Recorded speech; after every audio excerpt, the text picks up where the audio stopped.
வணக்கம். ஆகாஷ்வாணி புதுச்சேரி மாநில செய்திகள் வாசிப்பவர் மலர்விழி.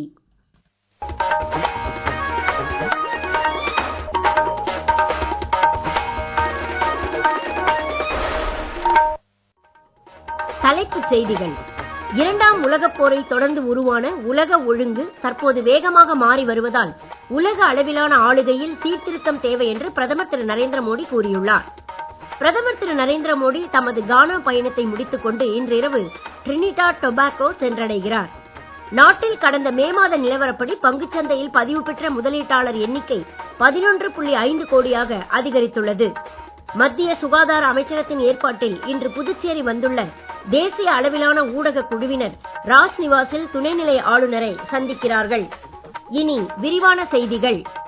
இரண்டாம் உலகப் போரை தொடர்ந்து உருவான உலக ஒழுங்கு தற்போது தொழில்நுட்ப புரட்சி, தெற்குலக நாடுகளின் எழுச்சி போன்ற பல்வேறு காரணங்களால் வேகமாக மாறி வரும் நிலையில் காலனி ஆட்சி காலத்திலிருந்து நீடிக்கும் பிரச்சனைகளுடன் தீவிரவாதம், பருவநிலை மாற்றம் போன்ற புதிய சவால்களையும் உலக நாடுகள் சந்திப்பதால் உலக அளவிலான ஆளுகையில் முக்கிய சீர்திருத்தங்கள் தேவை என்று பிரதமர் திரு நரேந்திர மோடி கூறியுள்ளார். இன்று கானா தலைநகர் அக்ராவில் அந்நாட்டு நாடாளுமன்றத்தில் உரையாற்றிய அவர், தெற்குலக நாடுகளுக்கு குரல் கொடுக்காமல் உலக அளவிலான முன்னேற்றத்தை எட்ட முடியாது என்றும், இதை கருத்தில் கொண்டே ஒரே உலகம், ஒரே குடும்பம், ஒரே எதிர்காலம் என்ற தொலைநோக்கு பார்வையை இந்தியா வலியுறுத்தி வருவதாகவும் கூறினார். பிரதமரின் கானா நாடாளுமன்ற உரை குறித்து கூடுதல் விவரங்கள். தங்கத்தின் நாடான கானாவில் நிலம் மட்டுமின்றி மக்களின் மனமும் தங்கம்தான் என்று பிரதமர் திரு நரேந்திர மோடி கானா நாடாளுமன்றத்தில் பேசுகையில் கூறினார். இந்தியாவும் கானாவும் காலனி ஆதிக்கத்தின் வடுக்களை இன்னும் சுமக்கின்ற நாடுகள்தான் என்றாலும் நமது உணர்வில் சுதந்திரம் மற்றும் அச்சமின்மை நீடிக்கவே செய்வதாகவும், இரு நாடுகளுக்கும் இடையிலான உறவுகளுக்கு எல்லையே கிடையாது என்றும் அவர் கூறினார். தற்போது உலக அளவிலான வளர்ச்சியில் இந்தியாவின் பங்களிப்பு 16% என்றும், உலகின் 3வது பெரிய பொருளாதாரமாக விரைவிலேயே இந்தியா உருவெடுக்கும் என்றும் பிரதமர் திரு நரேந்திர மோடி தமது உரையில் தெரிவித்தார். அனைவரையும் உள்ளடக்கிய வளர்ச்சி என்பதே இந்தியாவின் குறிக்கோள் என்றும், வளர்ச்சி பாதையில் இந்தியா கானாவுடன் தோளோடு தோள் நின்று பயணிக்கும் என்றும் அவர் கூறினார். முன்னதாக பிரதமர் திரு நரேந்திர மோடி இன்று கானா தலைநகர் அக்ராவில் அந்நாட்டின் முக்கிய தலைவர் டாக்டர் குவாமெங் நக்ருமா நினைவகத்தை நேரில் சென்று பார்வையிட்டார். கானா துணை அதிபர் திருமதி ஜேன் நானா ஓபுக் ஆங்கியமாங் உடனிருந்தார். பிரிட்டிஷ் காலனி ஆட்சியிலிருந்து கானா விடுதலை பெற்றதற்கான அறிவிப்பு 1957ஆம் ஆண்டு வெளியான இடத்தில் இந்த நினைவகம் கட்டப்பட்டுள்ளது. பிரதமர் திரு நரேந்திர மோடி இன்று மாலை தமது கானா பயணத்தை முடித்துக் கொண்டு இன்றிரவு டிரினிடாட் டொபாகோ சென்றடைகிறார். அந்நாட்டு அதிபர் திருமதி கிறிஸ்டின் கங்காலு, பிரதமர் திருமதி கம்லா பெர்சாத் பிசார் ஆகியோரை அவர் சந்தித்து இருதரப்பு உறவுகளை மேலும் வலுப்படுத்துவது குறித்து விவாதிக்கிறார். இப்பயணத்தின் போது அங்குள்ள இந்திய சமூகத்தினரை பிரதமர் சந்திக்கிறார். அந்நாட்டு நாடாளுமன்றத்தின் கூட்டு அமர்விலும் பிரதமர் திரு நரேந்திர மோடி உரையாற்றுவார் என எதிர்பார்க்கப்படுகிறது.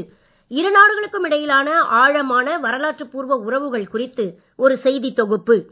1845ஆம் ஆண்டு முதல் அப்போதைய பிரிட்டிஷ் அரசால் பிணை தொழிலாளர்களாக டிரினிடாட் நாட்டிற்கு அழைத்துச் செல்லப்பட்ட இந்தியர்களின் வாரிசுகள் கடந்த 5-6 தலைமுறைகளாக அந்நாட்டில் வசித்து வருகின்றனர். தற்போது அந்நாட்டின் மக்கள் தொகையில் 42% பேர் இந்திய வம்சாவளியினர். அந்நாட்டின் தற்போதைய அதிபர், பிரதமர் ஆகிய இருவருமே இந்திய வம்சாவளியைச் சேர்ந்தவர்கள் என்பதும் குறிப்பிடத்தக்கது. இரு நாடுகளுக்கும் இடையிலான இந்த வரலாற்று பூர்வ உறவுகள் கலாச்சார இணைப்புகள் மூலம் தொடர்ந்து பராமரிக்கப்பட்டு வருகின்றன. இந்தியாவை போலவே அங்கும் தீபாவளி கொண்டாடப்படுகிறது. இந்திய உணவு மற்றும் இதர பழக்க வழக்கங்கள் டிரினிடாட் மக்களின் அன்றாட வாழ்வில் பின்னி பிணைந்துள்ளன. அம்மக்களின் மொழியில் ஹிந்தி வார்த்தைகள் அதிகம் இருப்பதையும், பாலிவுட் சினிமா பாடல்களை அவர்கள் விரும்பி கேட்பதையும் இன்றும் காண முடியும். இத்தகைய கலாச்சார உறவுகளை வர்த்தகம், பாதுகாப்பு, டிஜிட்டல் உள்கட்டமைப்பு போன்ற துறைகளிலும் கூடுதல் ஒத்துழைப்பாக மேம்படுத்துவதற்கான முக்கிய அடித்தளமாக பிரதமர் திரு நரேந்திர மோடியின் டிரினிடாட் பயணம் அமைவதும் குறிப்பிடத்தக்கது.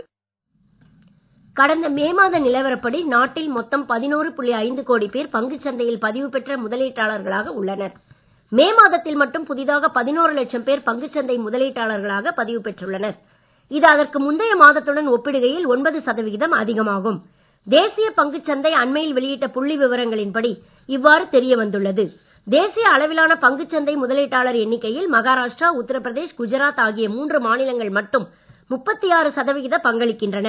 இதில் மகாராஷ்டிரா, உத்தரப்பிரதேஷ் ஆகிய மாநிலங்களில் பதிவு பெற்ற பங்குச்சந்தை முதலீட்டாளர்களின் எண்ணிக்கை ஏற்கனவே 1 கோடிக்கும் அதிகமாக உள்ள நிலையில் 1 கோடி என்னும் அளவை தாண்டிய நாட்டின் 3வது மாநிலமாக தற்போது குஜராத் மேம்பட்டுள்ளது. நீங்கள் கேட்டுக்கொண்டிருப்பது மாநில செய்திகள். ஆகாஷ்வாணி செய்திகளை நேயர்கள் உடனுக்குடன் தெரிந்து கொள்ள எமது புதுச்சேரி மண்டல செய்திப் பிரிவின் சமூக ஊடகங்களான @AIRnews_புதுவை என்ற எக்ஸ் பக்கத்தையும், all India radio news Puducherry என்ற ஃபேஸ்புக் பக்கத்தையும், @RNU புதுச்சேரி என்ற யூடியூப் சேனலையும் அணுகலாம்.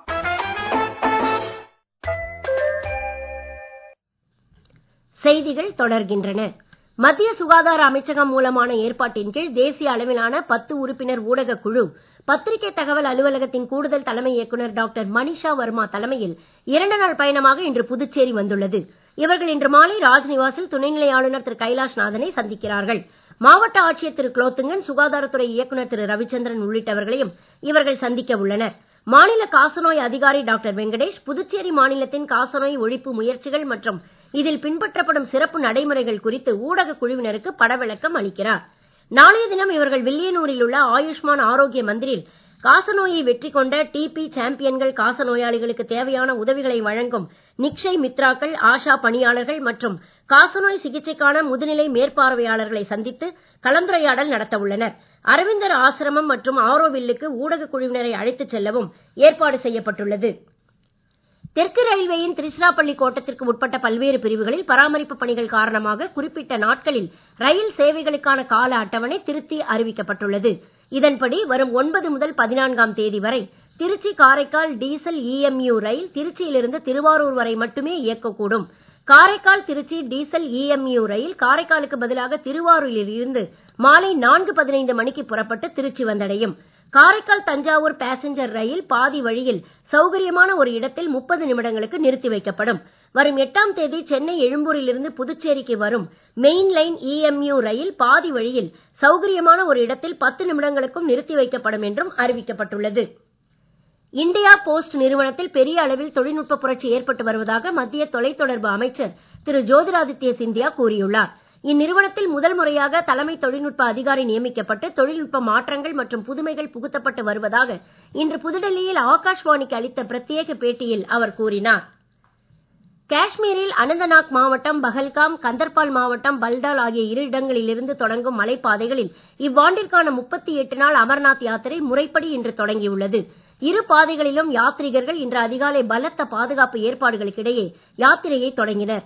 பகல்காம் யாத்திரை பாதையில் 3000 பேரும், பல்டால் பாதையில் 9000 பேரும் யாத்திரை மேற்கொண்டு வருகின்றனர். யாத்திரை பாதையில் செய்யப்பட்டுள்ள ஏற்பாடுகள் குறித்து இவர்கள் மகிழ்ச்சி வெளியிட்டனர். காஷ்மீரில் 12,756 அடி உயரத்தில் இமயமலையில் அமைந்துள்ள அமர்நாத் குகை கோவிலில் பனி லிங்கத்தை தரிசிக்க இவ்வாண்டு 1 லட்சத்திற்கும் மேற்பட்ட பக்தர்கள் வரக்கூடும் என எதிர்பார்க்கப்படுவதாக ஜம்மு காஷ்மீர் அரசு வட்டாரங்கள் தெரிவித்துள்ளன.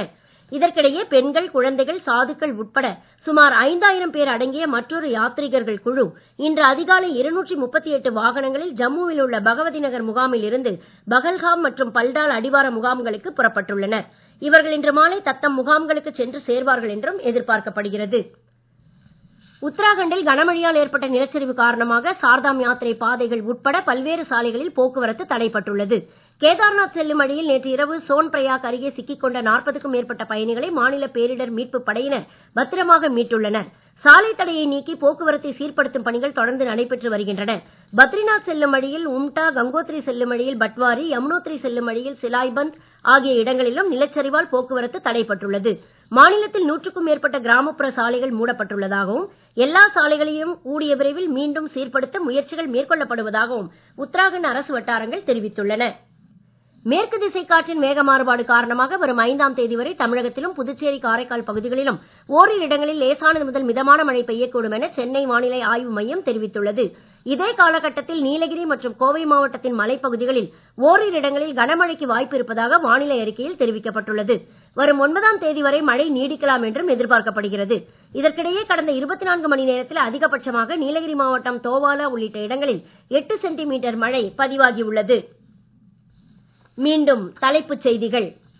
2ஆம் உலகப் போரை தொடர்ந்து உருவான உலக ஒழுங்கு தற்போது வேகமாக மாறி வருவதால் உலக அளவிலான ஆளுகையில் சீர்திருத்தம் தேவை என்று பிரதமர் திரு நரேந்திர மோடி கூறியுள்ளார். பிரதமர் திரு நரேந்திர மோடி தமது கானா பயணத்தை முடித்துக் கொண்டு இன்றிரவு டிரினிடாட் டொபாகோ சென்றடைகிறார். நாட்டில் கடந்த மே மாத நிலவரப்படி பங்குச் சந்தையில் பதிவு பெற்ற முதலீட்டாளர் எண்ணிக்கை 11.5 கோடியாக அதிகரித்துள்ளது. மத்திய சுகாதார அமைச்சகத்தின் ஏற்பாட்டில் இன்று புதுச்சேரி வந்துள்ள தேசிய அளவிலான ஊடக குழுவினர் ராஜ்நிவாசில் துணைநிலை ஆளுநரை சந்திக்கிறார்கள். இத்துடன் இந்த செய்தி அறிக்கை நிறைவு பெறுகிறது. வணக்கம்.